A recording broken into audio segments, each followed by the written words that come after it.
আমাদের অনেকেরই পছন্দের একটি গাছ রয়েছে ফাইকাস বেঞ্জামিনা এবং এটা বর্তমানে ইয়েলো ভ্যারাইটি এবং হোয়াইট ভ্যারাইটি বেশ জনপ্রিয়তা অর্জন করেছে। বর্তমানে গাছটি যেমন তার রয়েছে প্রচুর পরিমাণে বেনিফিট, তার মধ্যে রয়েছে গাছটি তেমন সৌন্দর্যায়ন। যে কোনো জায়গায় যদি আমরা এই সমস্ত গাছকে রাখি সেই সমস্ত জায়গার একটা সৌন্দর্যায়নে আলাদা একটা মাত্রা এনে দিচ্ছে। তো চলুন আজকে আমরা এই ফাইকাস বেঞ্জামিনা আমরা কি করে টবে লাগাবো এবং তা কি ধরনের চারা ক্রয় করব তার সমস্ত কিছু নিয়ে আজকে বিস্তারিত আলোচনা। তো পুরো ভিডিওটি স্কিপ না করে দেখতে থাকুন। সবার প্রথমে যে বিষয়টি নিয়ে আলোচনা করব সেটা হচ্ছে চারা। অবশ্যই ফাইকাস বেঞ্জামিনা একটা ফুল সানলাইটের গাছ, কোনো ইনডোর প্ল্যান্ট নয় এবং গাছে যত বেশি রোদ লাগবে গাছটি তত ভালো, কারণ যেহেতু এরা ফাইকাসের ভ্যারাইটি তাই এরা বৃক্ষ জাতীয় গাছই সাধারণত হয়ে থাকে। তো এই সমস্ত চারাগুলি আপনারা যদি নার্সারি থেকে ক্রয় করতে চান, যদি হোয়াইটটা হয় তাহলে অন্তত 100 থেকে 150 টাকা পড়ে, আর যদি ইয়েলোটা হয় তাহলে অন্তত 50, 60, 70, 80 টাকার মধ্যে হয়ে যায়। আর বিভিন্ন জায়গায় বিভিন্ন গাছের সাইজ অনুযায়ী দাম কিন্তু হয়ে থাকে। এবার আসি টব নির্বাচন। আপনারা অবশ্যই গাছ লাগানোর পর যখন টব নির্বাচন করবেন, আপনারা গাছের সাইজ, গাছের উচ্চতা এবং গাছটি কত মাপে টবে রয়েছে তার থেকে এক সাইজ বড় মাপে টব দেওয়ার চেষ্টা করবেন, কারণ সবসময় যে লক্ষ্য করবেন যেন প্রতি বছর বছর গাছের টবটিকে চেঞ্জ করা যায়। এবার আপনারা টবটি নির্বাচন করবেন আপনাদের পছন্দ মতো। আর যদি কেউ মনে করেন যে সিরামিক বা ভালো কোনো টব ব্যবহার করবেন আপনার বাড়ির সৌন্দর্যায়নের জন্য, তাহলে আপনারা পছন্দ মতো সেটাকে নির্বাচন করে নিতে পারেন। এবার আছে মাটি প্রস্তুতি। এই সমস্ত গাছগুলিকে লাগানোর জন্য খুব একটা আহামরি মাটি প্রস্তুতি তেমন প্রয়োজন হয় না, কারণ এই সমস্ত গাছগুলি যে কোনো মাটিতে খুব সুন্দরভাবে বেড়ে ওঠে। তাতে আপনি যদি আপনার পছন্দ মতো মাটিতে যদি গাছে কোনো খাবারও না দেন তাতেও এরা সুন্দরভাবে বেড়ে ওঠে। তো সাধারণত এই সমস্ত গাছগুলি করতে হলে আপনার যে মাটির মিশ্রণটি নিতে হবে সেখানটা আপনারা 50% মাটি নিয়ে নেবেন, তার সঙ্গে 30% কম্পোস্ট এবং 20% বালি দিয়ে একটা সুন্দর মাটির মিশ্রণ তৈরি করে নেবেন। এর সঙ্গে আপনারা সামান্য পরিমাণ হাড় গুঁড়ো, শিংকুচি এই সমস্ত কিছু মিশিয়ে আপনারা মাটির মিশ্রণ তৈরি করে টবটিকে ভর্তি করে চারাটি বসিয়ে দেবেন। চারাটি যখন বসাবেন অবশ্যই খেয়াল রাখবেন চারাটির রুট বলটা যেন কখনোই ভেঙে না যায়, সেটাকে সবসময় এক জায়গায় রেখে তারপরে করার চেষ্টা করবেন। আর সেটাকে ভেঙে দিলে যে কোনো আহামরি তেমন কোনো কিছু হবে না, তবে না করাটাই বেস্ট। এবার আসি গাছের ওয়াটারিং। এই সমস্ত গাছগুলি অতিরিক্ত জল দিলে যে মারা যাবে তেমনটা খুব একটা বেশি হয় না, আবার কম জল দিলে যে গাছের ক্ষতি হবে তেমনটা খুব একটা বেশি হয় না। এই সমস্ত গাছগুলো অনেক মজবুত গাছ। এই সমস্ত গাছগুলিকে যদি আপনার ছাদ বাগানে রাখতে পারেন তাহলে বেশ ভালো, কারণ জল দেওয়ার ব্যাপারে এদের তেমন কোনো আহামরি তারতম্য কোনো কিছু নেই। কম জল বেশি জল এরা খুব একটা বেশি ম্যাটার করে না, সব জলে এরা সুন্দরভাবে বেড়ে ওঠে। তবে বর্ষাকালে খোলা আকাশের নিচে রাখলে সারাদিন যদি জল বা বৃষ্টির জল পড়ে এই সমস্ত গাছের জন্য অনেক ভালো। তাতে গোড়ায় জল জমবে না যদি আপনার ওয়েলডেন্স মাটি করেন। আর যদি গোড়ায় জল কন্টিনিউস স্টে করে যায় তাহলে সেক্ষেত্রে রুটের ক্ষতি হতেই পারে, সেটা পচন ধরতেই পারে, সেটা আলাদা বিষয়।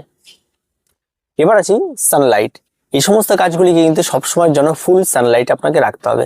কোনো সময় যদি আপনি মনে করেন এই সমস্ত গাছগুলি একটা ইনডোর প্ল্যান্ট, এই সমস্ত গাছগুলি আমি ইনডোরে রাখবো বা ঘরের মধ্যে রাখবো, সেটা সাময়িক সময়ের জন্য আপনারা রাখতে পারেন, পরবর্তীতে আবার আপনাকে রোদেই রাখতে হবে।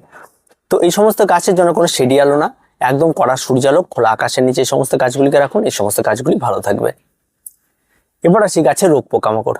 এটা এমন একটি লক্ষ্মী গাছ যে গাছে কোনো রকমের কোনো রোগ পোকামাকড় হয় না, না পেস্টের আক্রমণ হয় না কোনো ফাঙ্গালের আক্রমণ হয়, তেমন কোনো কিছু হয় না। তবে গাছে যখন নতুন পাতা বের হয় মার্চ এপ্রিল মাসের দিকে, তখন এক ধরনের পাতা পোকা এই সমস্ত গাছে বাসা বাঁধে। তবে পোকা পাতা কেটে বা খেয়ে ফেলবে এরকমটা হয় না, নতুন পাতায় তারা বাসা বাঁধে। পাতায় যখন তারা বাসা বাঁধে তখন সেই পাতাগুলিকে কুঁকড়ে নিয়ে পাতার ভেতরের দিকে তারা বাসা বাঁধে। ঠিক সেই সময় আপনারা অন্তত পেস্টিসাইড এবং অ্যান্টিফাঙ্গাল স্প্রে করতে পারেন, তাহলে এই সমস্যাটি দেখা দেয় না।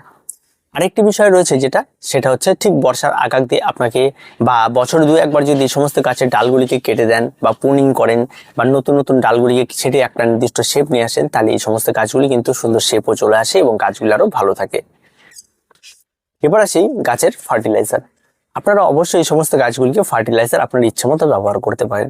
কম ফার্টিলাইজার, বেশি ফার্টিলাইজার, রাসায়নিক, জৈব তেমন কেউ একটা ম্যাটার করে না এই সমস্ত গাছের জন্য।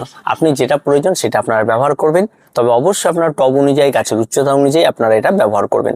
তবে যে কোনো গাছের ক্ষেত্রে রাসায়নিক সার হলে অন্তত 1 থেকে 1.5 গ্রাম, এর বেশি যাবেন না, কম থাকার চেষ্টা করবেন। আর যদি জৈব সার ব্যবহার করেন তাহলে 1-2 মুঠো আপনারা ব্যবহার করতে পারেন। আর খোল জল অনায়াসে ব্যবহার করতে পারেন, তেমন কোনো সবজি পচা জল, এই সমস্ত তরল সারে তেমন কোনো এদের অ্যালার্জি নেই এবং সুন্দরভাবে এরা বেড়ে ওঠে। তবে অবশ্যই খাবারটা আপনারা নিয়মিত যদি প্রতিদিন দিতে থাকেন, যেহেতু এটা একটা বৃক্ষ জাতীয় গাছ তাই আপনি আপনার টবের মধ্যে আর এরকে জায়গা দিতে পারবেন না। একটা সময় এরা অনেকটা রূপ ধারণ করবে এবং আপনাকে আবার বড় টব এবং যে টবের মধ্যে আপনি সেই টবটিকেও ফাটিয়ে দিতে পারে না। তাই খাবারটি একটু সীমিত দেওয়ার চেষ্টা করবেন, প্রতি মাসে মাসে অল্প অল্প করে খাবার দেওয়ার চেষ্টা করুন। আর যদি খাবার একেবারেই না দেন, বছরে 1বার করে রিপোর্ট করুন, তাতেও এই গাছ খুব সুন্দরভাবে আপনার ছাদ বাগান থেকে যাবে। আমি মূলত যেটা করি সেটা গাছে কোনো রকম কোনো খাবারই সমস্ত গাছে ব্যবহার করি না, একবারে বছরকে বছর রিপোর্ট করি। তবুও আমার যে গাছগুলি দেখতে পাচ্ছেন বড় গাছগুলি, এগুলি গত 2 বছর ধরে এই টবের মধ্যেই রয়েছে, কোনো রকম কোনো রিপোর্ট এখনো হয়নি। কারণ এই সমস্ত গাছগুলিকে রিপোর্ট করার জন্য মানে বনসাই টব লাগবে, সেই বনসাই টব এখনো ঠিকঠাক মনের মতো পাইনি, তাই এখন এগুলি করা হয়ে ওঠেনি। তো আপনারা এই সমস্ত গাছগুলিকে করতেই পারেন, খুব সুন্দর। এবার আছে এই সমস্ত গাছের বেনিফিট। এই সমস্ত গাছের প্রচুর পরিমাণে বেনিফিট রয়েছে। প্রথম কথা, এই সমস্ত গাছ হোয়াইট গ্রিনের মধ্যে থাকে এবং ইয়েলোর মধ্যে থাকে।